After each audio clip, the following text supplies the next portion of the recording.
Баршаңызға сәлем. Бүгін мен майсөк дайындайтын боламын. Майсөкке құрамына ең әуелі тары, дүкендегі қайнатылған рафинированный қант қосамыз, қайнатылған сүт және сармай қосамыз. Ең әуелі тарыны ыстық суға жақсылап 3 рет жуып аламыз. Жақсылап жуып, шайып, араластырып аламыз.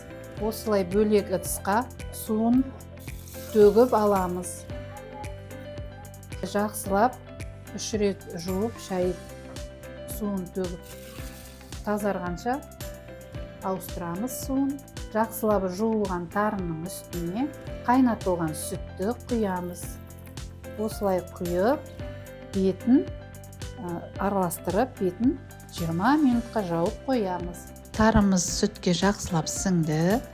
Осыны енді бөлек ыдысқа құрғатып аламыз. Мен салфеткамен тарыны құрғатып алдым. 30 немесе 40 минутта құрғатылады. Сіздер одан да көп болмаса уақыттарыңызға қарап көресіздер. Құрғатылған тарымызға қантымызды араластырамыз. Жақсылап араластырып, сармайын саламыз. Сармайды да жақсылап араластырып. Сармайды жақсылап араластырып, тарыға сіңдіріп аламыз. Майды араластырып, жақсылап. Сіздер енді өздеріңіз майлға қарайсыздар. Мен кішкене көбірек қостым. Осындай дайын ыдысқа салып, формаға келтіріп аламыз.